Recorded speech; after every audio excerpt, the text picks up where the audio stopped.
네, 목사가 주의 종으로 왔는데 박수를 이렇게 많이 받아가시고 되는지 모르겠습니다. 그동안 평안하셨습니까? 네, 제가 만 6년 만에 우리 영락교회 강단에 다시 서게 됐습니다. 여러분의 사랑과 기도 덕분에 대전에서 목회 즐겁고 행복하게 잘 하고 있습니다.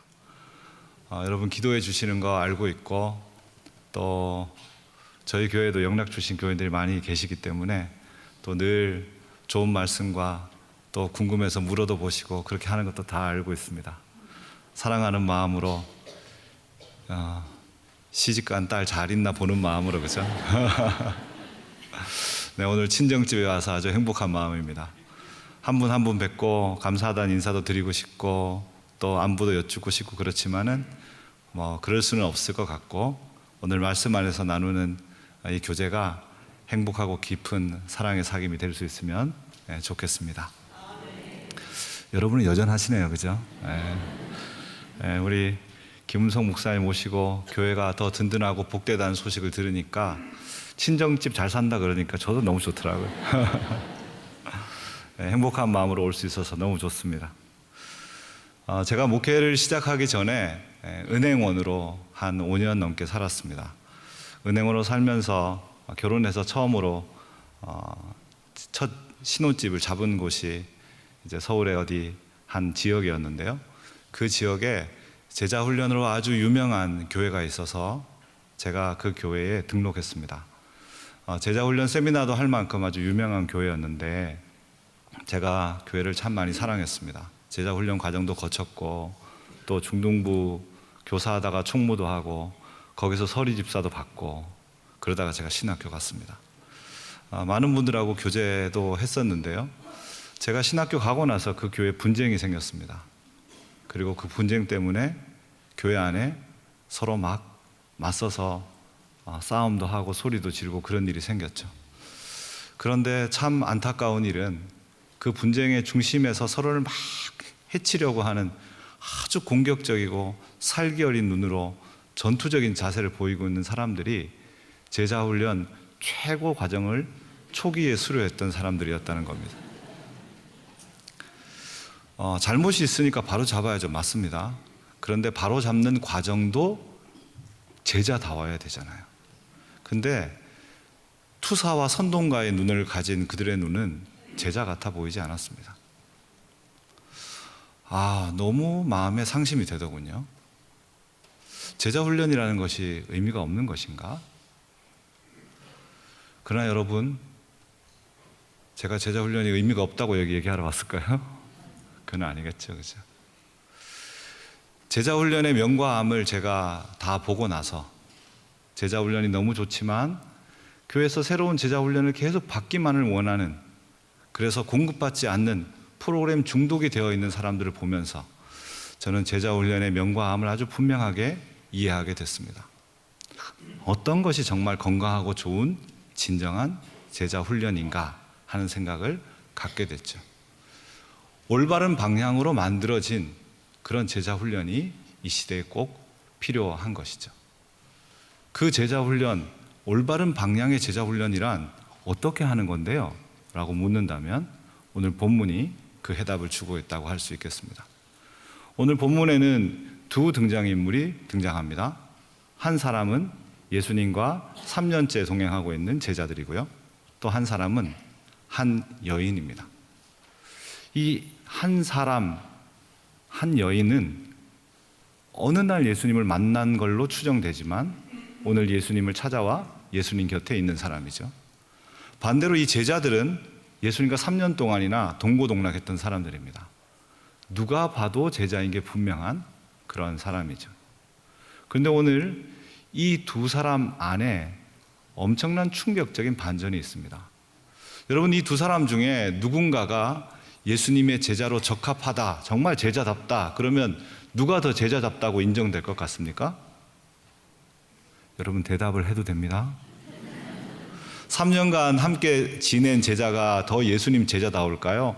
아니면 지금 언젠가는 만났지만 뭐 그다지 그렇게 많은 관계가 없었을 것 같은 이 한두 번뿐인 이 여자가 더 제자다울까요? 당연히 3년간 다닌 사람이 훨씬 더 제자답겠죠. 그런데 오늘 본문은 이렇게 이야기하고 있습니다.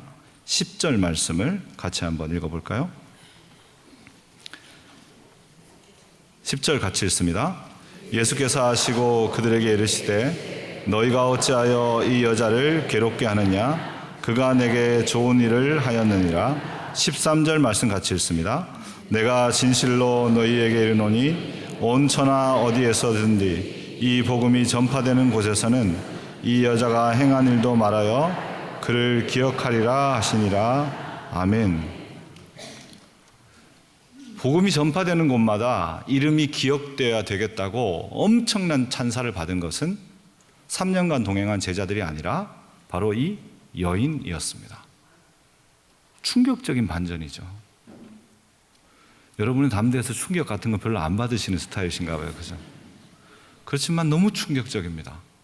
어떻게 3년간 동행한 제자들이 아니라 이 여자가 일평생 복음이 전파되는 곳마다 기억되는 이 영광을 누릴 수 있을 것인가? 그것은 바로 아까 우리가 읽은 10절에 있는 것처럼 이 여자는 예수님께 좋은 일을 했기 때문입니다.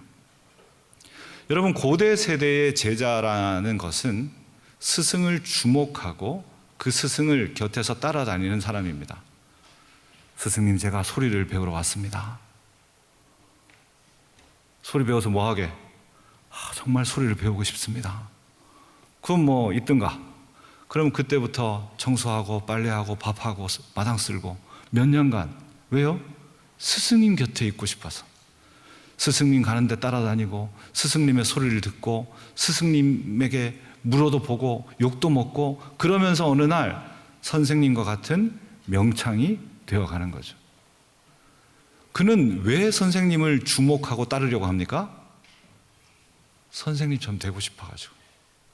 선생님처럼 생각하고 선생님처럼 말하고 선생님처럼 소리내고 선생님처럼 그렇게 뛰어난 사람이 되고 싶은 거예요. 선생님처럼 되고 싶어서요.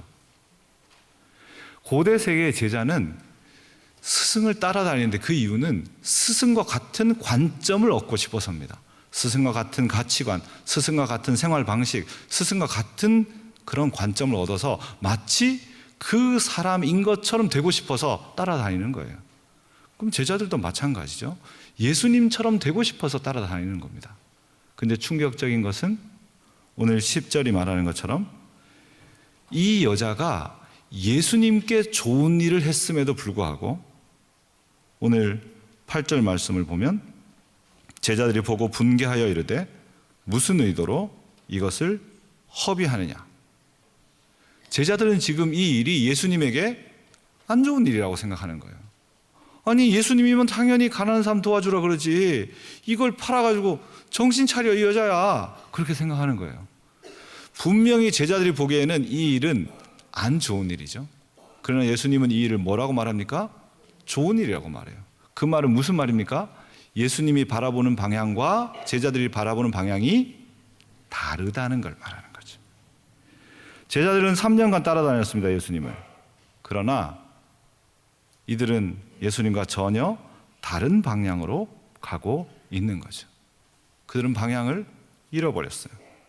그들이 방향을 잃어가고 있다는 것을 우리는 어떤 그들의 질문 한 자락에서 발견할 수 있습니다. 8절 말씀 같이 한번 읽을까요? 8절 말씀 같이 읽습니다. 제자들이 보고 분개하여 이르되 무슨 의도로 이것을 허비하느냐. 아멘. 여기 무슨 의도로라는 이 질문이 어떤 의도예요? 이런 뜻일까요? 무슨 의도로 묻는 거야? 이런 뜻일까요?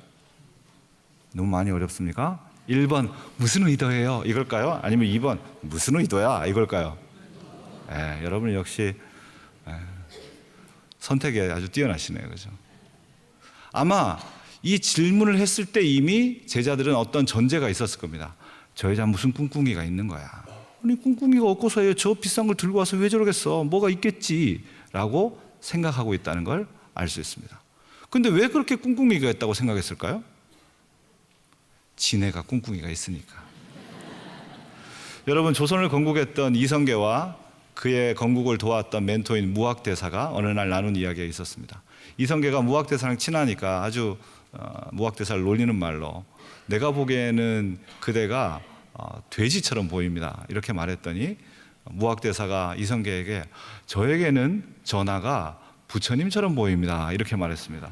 그래서 아니 나는 놀린다고 그렇게 얘기를 했는데 그렇게 얘기하면 내가 뭐가 됩니까? 그렇게 얘기했더니 무학대사가 이렇게 말했습니다.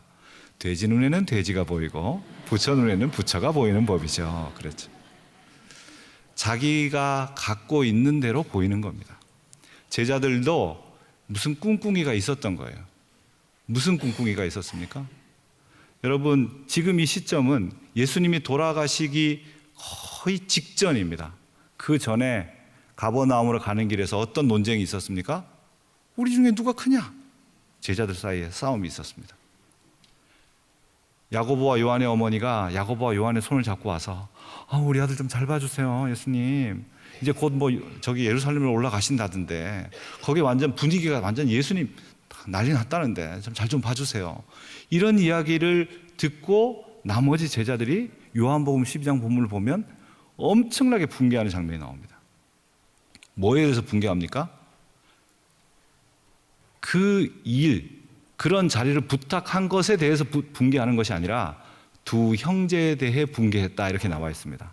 그 말은 저게 선수를 쳐가지고 이거에 붕괴했다는 뜻이죠. 제자 공동체 안에 이미 높아지고자 하는 마음이 가득했다는 것을 알 수 있습니다. 그들은 처음에 어떤 의도로 시작했습니까? 예수를 따라가면서 예수님 같아지고 싶은 의도로 자신의 배와 자신의 고기와 자신의 집을 다 버리고 시작했습니다. 그런데 사람들이 막 알아보거든요. 예수님하고 같이 다니시는 분이시죠? 너무너무 고마워요. 우리 사촌이 나왔다 그러더라고. 막 이런 얘기를 하니까 뭔가 자기가 뭐가 된 것처럼 보이는 거죠. 유명 인사가 됐습니다. 사람들이 막 찾아오면서 우리 집에 와서 밥 한번 해요. 우리 식당에 오신 분이라 공짜로 드릴게요. 그러니 중요 인사가 된 것 같은 느낌이 드는 거죠. 나도 예수님 옆자리에서 더 힘 있는 사람이 되고 싶은 마음이 생기는 겁니다.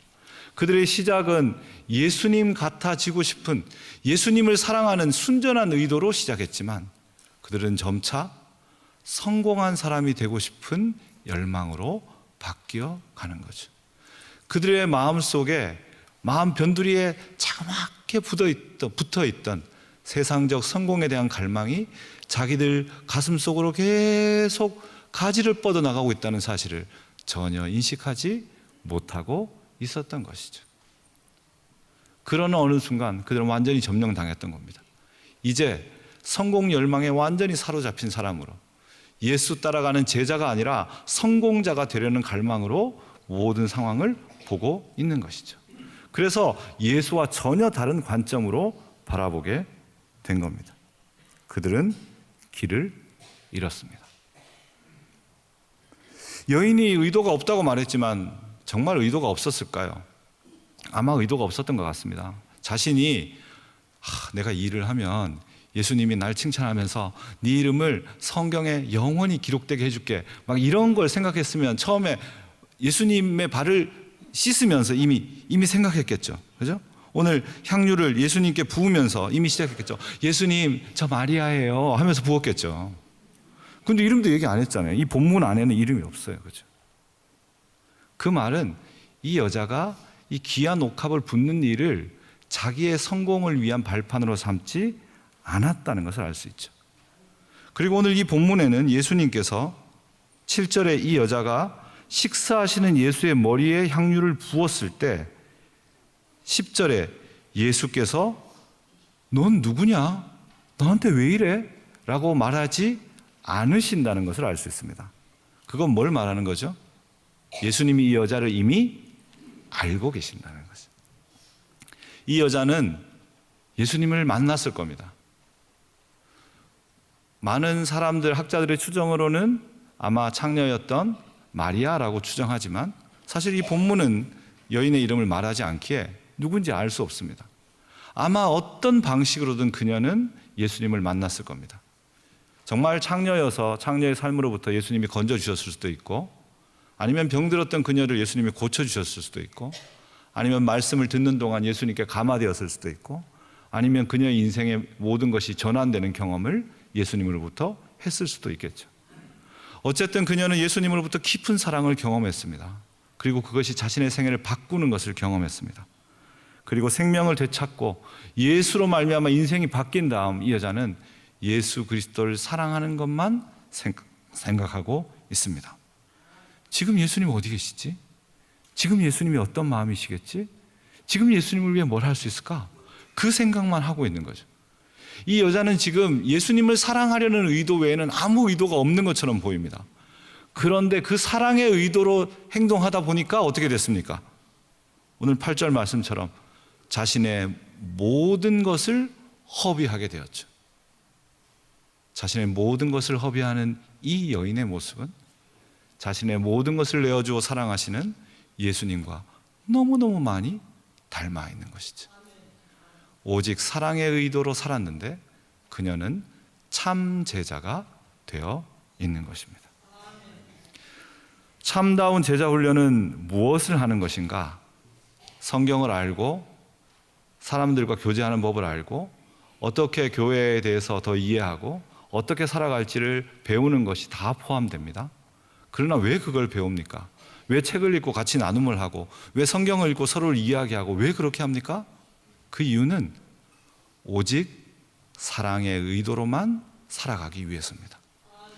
예수를 사랑하는 의도 말고 다른 불순한 의도가 전혀 없이 순전히 예수만 사랑하는 의도로 일상을 살아가기 위해서입니다.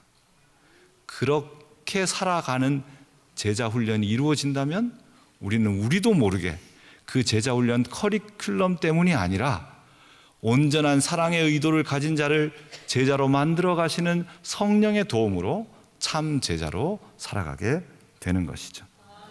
그 여정 속에 예수님과 아주 많이 닮아 있는 덕성들이, 그 성품들이 우리 안에 행성되게 되는데요.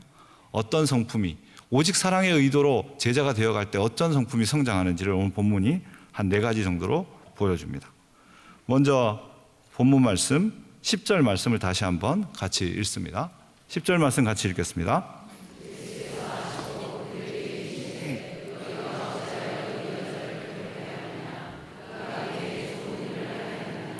아멘. 인생은 선택의 연속이죠. 좋은 것과 나쁜 것 중에는 뭘 선택해야 됩니까? 이건 뭐 너무 당연하죠. 그런데 좋은 것과 더 좋은 것 중에는 뭘 선택해야 됩니까? 근데 이건 생각보다 어렵습니다. 그리스도인들은 대부분 그리스도를 위해 좋은 걸 선택하고 싶습니다. 그래서 그리스도인들이 일부러 악한 것을 선택하는 경우는 잘 없죠. 그러면 그리스도인의 선택에서 가장 어려운 것은 좋은 것 중에서 더 좋은 것을 분별하는 겁니다. 여러분, 예수님께 향유를 부어 예수님을 귀히 섬기는 것이 좋은 것입니까? 아니면 예수님을 귀히 섬길 그 돈으로 예수님이 사랑하시는 연약한 자를 사랑하고 섬기는 구제하는 것이 더 좋은 일입니까? 둘 다 좋은 일이에요. 둘 다 좋은 일입니다. 어떤 일이든 해도 예수님이 좋아하실 거예요. 근데 그 중에 더 좋은 일은 뭡니까? 오늘 본문으로는 바로 예수 그리스도를 깊이 존경하고 그분에게 온전한 사랑을 드러내는 것이 더 좋은 일이죠. 근데 여러분, 더 좋은 일이 이건지 어떻게 알 수 있습니까? 예수님은 어떨 때는 네가 가진 것을 팔아 가난하게 하는 자에게 나눠주라 그러잖아요. 막 따라오겠다고 하는데 아니 따라올 거 없어. 너 집에 가서 가족들을 섬기고 네 일을 해. 막 그러잖아요. 그럼 언제 뭘 해야 될지 어떻게 알 수 있습니까? 예수님을 보면 알 수 있는 것이죠. 예수님이 기준이에요. 예수님과 일치될수록 자연히 뭐가 더 좋은 건지 알 수 있게 되는 거죠. 오늘 제자들은 이 향유를 팔아서 가난한 자에게 주어야 된다고 생각했습니다. 누가 보기에 그게 좋은 일입니까? 내가 보기에, 그죠? 근데 예수님 보기에 좋은 일은 뭡니까? 이 여인이 향유를 붓도록 두는 일이 더 좋은 일이죠. 제자들은 예수님이 좋다고 하는 일을 분별해야 되는데 내가 좋다고 하는 일을 예수님 좋다고 생각하는 거예요. 여러분, 순환이 곧 앞이니까 3년을 같이 보냈죠. 하지만 그들의 관점은 바뀌지 않았습니다. 3년이 지났지만 자기가 옳은 것을 예수님도 옳다고 하실 거라고, 자기가 좋은 것을 예수님이 좋다고 하실 것이라고 생각하고 있는 거죠. 그들은 예수님을 따라가는 제자가 아니라 예수님께 자기의 관점을 강요하는 제자가 되어가고 있습니다. 여러분, 우리는 그럴 때가 없나요? 우리는 예수 잘 믿고 더 많이 알게 되지만 때때로 예수님이 무엇을 원하시는가 생각하기보다 이 교회에서 내가 이 교회가 어떻게 되어야 한다고 생각하냐, 우리 집이 어떻게 해야 된다고 생각하냐, 이게 어떻게 해야 된다고 생각하냐를 예수님이 좋아하시는 것으로 착각하는 실수는 없냐 말입니다. 여인처럼 예수님을 향한 오직 사랑의 의도만을 가질 때 우리는 예수님과 똑같은 눈을 얻게 되고 예수님이 정말 좋아하시는 것을 우리도 좋은 것으로 분별할 수 있는 분별력의 성장을 얻게 됩니다. 그것이 오직 사랑의 의도로 참 제자가 되어갈 때 얻는 첫 번째 영적 선물이라고 할 수 있습니다. 두 번째 영적 선물은 자유가 성장한다는 겁니다. 여러분, 오늘 본문에는 이 옥합이 7절 보시면 매우 귀한 향유한 옥합이라고 되어 있습니다. 금액이 나와 있지 않죠. 그러나 요한복음 12장 본문을 보면 이 옥합이 300데나리온 되는 옥합이라고 나와 있습니다. 엄청나게 비싼 옥합입니다. 그죠? 엄청난 금액입니다. 처음에 이 여인이 예수님을 사랑하는 의도로 생각했을 수 있죠. 그래, 예수님께 이걸 부어드려야지, 그렇게 생각했겠죠. 근데 막상 부어드리려고 딱 하니까 어떤 마음이 들었을 수 있어요? 내가 이거 너무 오반가? 내가 이거 부어드리면 이게 너무 과한 거 아닌가? 다른 사람들하고 형평을 생각해야 되는데 너무 과하지 않나? 아니, 내가 이게 전 재산인데 이거 부어드리고 나면 남는 게 없는데 부어드리고 내가 가난하게 살면 예수님이 얼마나 힘들어 하실까? 그래, 이거는 좀 그런 것 같아. 딴 거 시장에서 사가지고 갈까, 괜찮은 거를? 충분히 이렇게 생각할 수 있었겠죠. 그죠? 근데 그렇게 하지 않고 처음 분별한 대로 그대로 가서 부었습니다. 매우 귀한 옥합을 마치 머리 감는 물처럼, 발 씻는 물처럼 일회용으로 사용해 버리고 말았어요. 매우 귀한 것을 다 허비했다는 것은 사람들이 보기에는 허비한 것이죠. 그녀가 보기에는 어떻게 한 겁니까? 자유를 누린 겁니다. 어떤 데 대한 자유입니까? 지금 내가 가지고 있는 소유로부터의 자유죠. 앞으로 내가 언젠가 이게 꼭 필요할 텐데 하는 미래에 대한 불안으로부터의 자유입니다. 여러분, 우리가 맨날 집에 짐이 너무 많고 곧 정리해야 된다고 하지만 정리가 안 되는 이유는 뭡니까? 정리가 안 되는 이유는 소유에 대한 자유가 없기 때문에 그렇습니다. 언젠가는 쓸 건데 이미 1년간 한 번도 안 썼는데 뭐 언제 쓰겠다는 거예요. 그래도 언젠가 쓸 건데 미래에 대한 불안으로부터 자유하지 않기 때문에 그렇습니다. 이 여인은 자신이 분별한 것을 그대로 실행해 감으로써 자유가 성장하는 것을 맛보고 있습니다. 그녀는 이제 예수밖에 가진 게 없어요. 그녀는 세상에서 가장 가난한 여자입니다. 그러나 그녀는 예수만 소유한 가장 자유로운 자가 되었습니다. 오직 사랑의 의도로 살아가는 제자는 자유의 깊은 성장을 맛보게 됩니다. 세 번째는 용기의 성장입니다. 여러분, 본문 10절 말씀을 다시 한번 읽겠습니다. 같이 읽습니다. 예수께서 아시고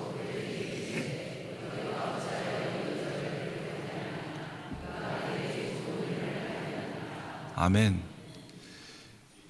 이 여자를 비난하는 제자들을 향해서 예수님께서 너희가 어찌 이 여자를 어떻게 했냐고 말씀합니까? 괴롭게 했냐, 이렇게 말씀하시죠. 지금 이 여자는 어떤 상황입니까? 괴로운 상황이에요. 방 안에 있는 모든 사람이 자신을 욕하고 있는데 괴롭지 않을 리가 없죠. 자신은 가장 귀하고 값진 일을 했는데 비난을 받으니 괴롭지 않을 리가 없죠. 그런데 여러분, 이 여자가 베다니 나병 환자 시몬의 집에 예수님이 계시다는 얘기를 듣고 자신의 집에서 향유 옥합을 들고 나갔을 때 내가 이걸 들고 가서 예수님의 머리에 부으면 사람들이 브라보 브라보 원더풀 이렇게 할 거라고 생각했을까요? 아니요. 사람들이 많은 그 공간에 내 집도 아닌 원래 그 집에 있는 파티는 초청한 주인이 주관하게 돼 있는데 자기 집도 아닌데 자기 멋대로 들어가면 환대받지 못하죠. 더구나 자신은 거리의 여인인데, 더구나 자신이 예수님께 허락받은 것도 아닌데, 더구나 수많은 남성들이 같이 있는 곳인데 거기 가면 뭐 좋은 일 있을 게 아니란 걸 그 여인도 뻔히 알았겠죠. 들어갔을 때 그 여인이 옥합을 깨트렸을 때, 예수님의 머리에 부었을 때, 그 향이 퍼지는 동안 사람들의 비난이 들렸을 때 그 여인은 끝까지 그 자리에 머뭅니다. 언제까지? 예수님께서 이 일이 너무너무 잘한 일이라고 칭찬하실 때까지 말이죠. 여러분, 우리는 괴로운 일이 있으면 어떡합니까? 아이 몰라 하고 도망쳐서 뒤돌아가기 십상입니다. 괴로운 시간을 견디기가 너무너무 어렵죠. 누가 나한테 조금이라도 싫은 소리를 하면 어떡합니까? 그럼 뭐 너는 잘하냐? 이렇게 우리가 소리 지를 수는 있어도 그 이야기를 끝까지 듣고 견디는 건 너무너무 어렵습니다. 그런데 이 여인이 만약 괴로움을 견디지 못했다면 집에서 들고 나갈 때 그거 들고 어디 가? 했을 때 아니야 잘못 들고 왔나 봐. 집에 들어갔겠죠. 그걸 들고 그 집에 들어갈 때 누군데 우리 집에 들어오세요? 그때 아마 멈췄겠죠. 그걸 깨트리려고 했을 때 뭐 하는 짓이야 당장 멈춰 하는 그 눈빛에 멈췄겠죠. 그걸 부었을 때 제자들이 힐난하는 소리 때문에 부으려고 하다가 쫄쫄 끝났겠죠.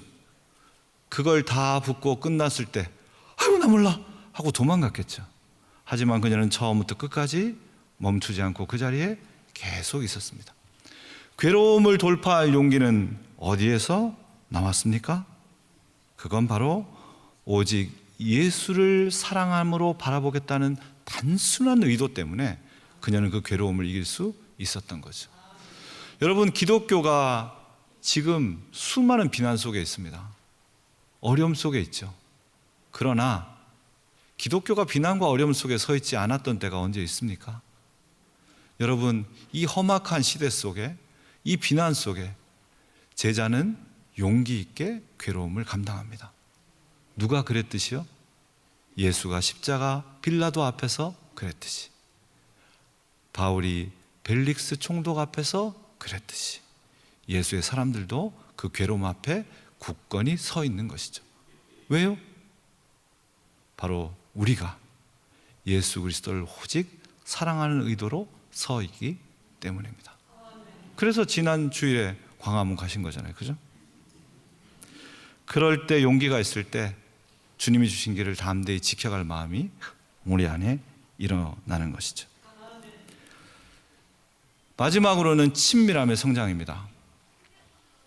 제자들이 귀한 향유를 구제에 쓰지 왜 예수님께 분야하고 했을 때 아마 이 귀한 향유를 만드는데 들어간 돈이 어디서 왔는지를 조금 생각해 봤을지도 모릅니다.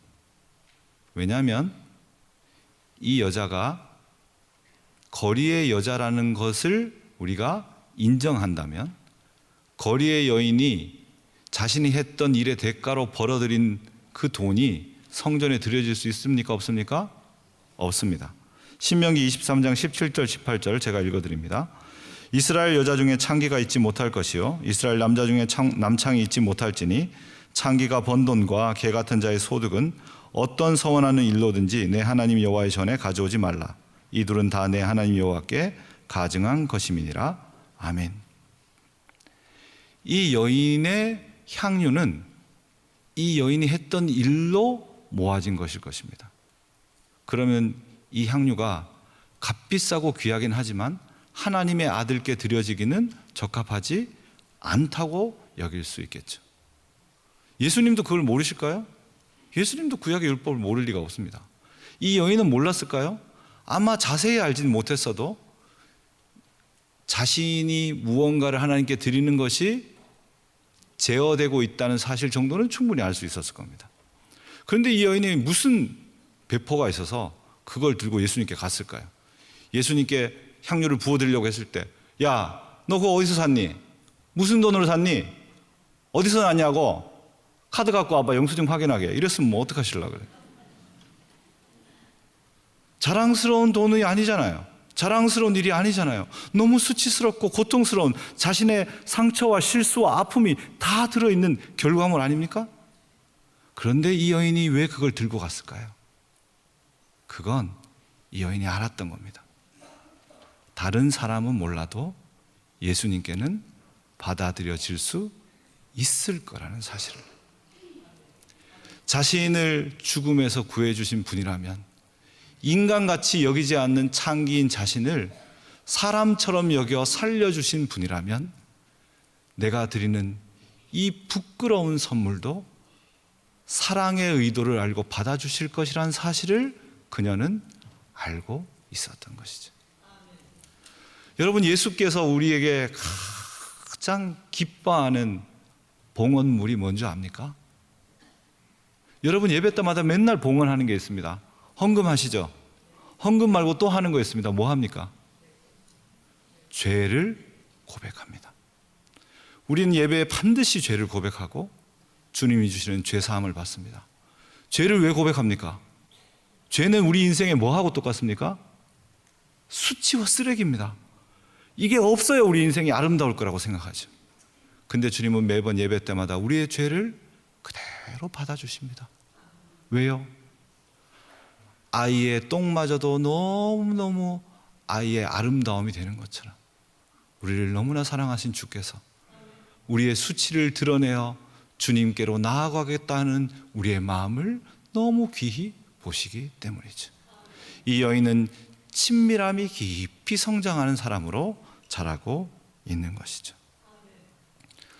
여러분은 오직 사랑의 의도로 살면서 예수님께서 우리에게 우리의 분별력과 또 우리의 용기와 또 우리의 친밀함과 자유가 성장하도록 만들어가는 그 제자 훈련의 과정을 거치면 우리의 일상이 어떻게 변화하게 됩니까? 그 변화를 오늘 본문 12절 13절이 설명하고 있습니다. 12절 13절 같이 한번 읽을까요? 같이 읽습니다.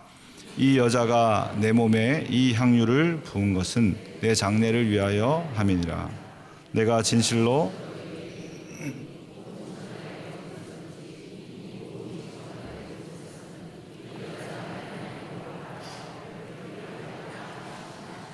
아멘.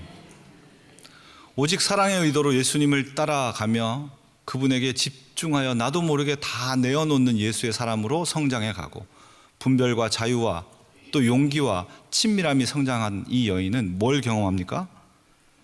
자신이 향유를 붓는 것이 예수님의 장례를 준비하는 것이 되는 것을 경험합니다. 이 여자가 내가 오늘 향유를 부어가지고 예수님의 장례를 준비해야지 그러고 했을까요? 아니요. 그럴 가능성은 거의 없습니다. 왜냐하면 우선은 3년간 지냈던 제자들도 지금 상황을 잘 이해하지 못하고 있었거든요. 또 이 여인이 만약 그걸 알았다면 예수님이 돌아가신 다음 날 향유를 들고 예수님의 몸에 향유를 붓겠다고 가지도 않았겠죠.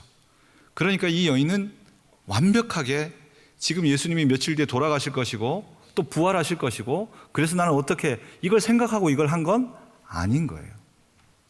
그런데 그냥 일상적으로 예수님을 가장 사랑해서 일상 속에서 했던 사랑의 행동이었는데 이 행동이 결국은 뭘 준비하게 됐습니까? 예수님의 십자가의 죽음과 그분의 부활을 준비하게 됐죠. 예수님은 부활하셨기 때문에 그의 몸에 향유를 부을 일이 없습니다. 결국 죽음을 상징하는 향유는 언제 부어져야 합니까? 돌아가시기 전에 부어져야 하죠. 그러니까 향유가 부어진다는 것은 이미 예수님이 살아있을 때 향유가 부어진다는 것은 예수님이 죽지 않고 죽음을 돌파하실 것임을 이미 말하는 것이에요. 그 영원의 사건을 오늘 이 여인은 일상 속에서 이미 경험하고 있는 것이죠. 여러분, 믿는 그리스도인들에게 하나님 나라는 이미 시작됐습니다. 우리는 이미 하나님 나라를 살고 있습니다. 그 영원 속에 있는 거죠. 하지만 또 우리는 영원히 없어 보이는 유한한 일상을 살고 있습니다. 방금 전에 별세자 소식을 보신 것처럼 우리는 시간이 지나면 언젠가 떠나는 것 같은, 그래서 끝나는 것 같은 인생을 살고 있죠. 우리의 일상 안에는 영원이 들어있는 것입니다. 하지만 일상 속에서 영원을 경험하는 것은 쉽지 않죠. 누가 경험할 수 있습니까? 오직 사랑의 의도만을 가지고 예수 그리스도의 제자로 성장해 가고 있는 사람은 자신도 모르게 일상 속에 영원히 열리는 것을 경험할 수 있는 것이죠. 그냥 일상적인 옥합을 깨트리는 행위를 했을 뿐인데 영원하신 십자가와 부활의 사건을 경험하는 자로 살아갈 수 있게 된 것이죠. 그녀는 모든 영혼들이 죽고 부활하여 새롭게 창조되는 하나님의 신비로움 안에 거하게 된 것입니다. 일상이 거룩이 되고 또 영원이 되는 신비를 맛보게 된 것이죠. 여러분, 우리는 제자로 양육받았습니다. 그리고 또 지금 제자 양육부에서 하는 양육 훈련들이 또 그동안 진행되었고 계속적으로 진행되어 가고 있습니다. 왜 우리에게 제자 훈련 양육 과정이 필요한 겁니까? 그것은 교회 한 프로그램으로 필요한 게 아닙니다. 그것은 그냥 어떤 과정을 이수해야 하기 때문에 필요한 게 아닙니다. 그것은 교회에서 한번 해보자고 하니까 도와주면서 참여하는 마음으로 하자고 해서 하는 게 아닙니다. 우리는 제자가 되기 위해서 이 여정을 시작했습니다. 그리고 우리가 정말 제자가 되어가고 있는지, 아니면 제자라는 이름으로 내 관점을 예수께 강요하는 가짜 제자로 방향을 잃어가고 있는지를 확인하고자 하는 것입니다. 우리는 제자 양육 훈련 과정을 통해 우리가 정말 오직 사랑의 의도로 사는 자가 맞는지 확인하고 또 오직 사랑의 의도로 살기로 결단하며 사는 자로 빚어지게 될 것입니다.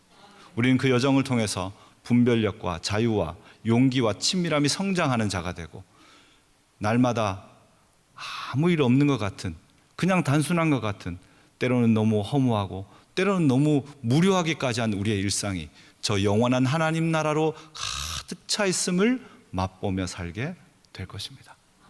그런 제자로 살아가고 그런 제자를 길러가는 주의 복된 교회가 되기를 바랍니다. 기도합시다.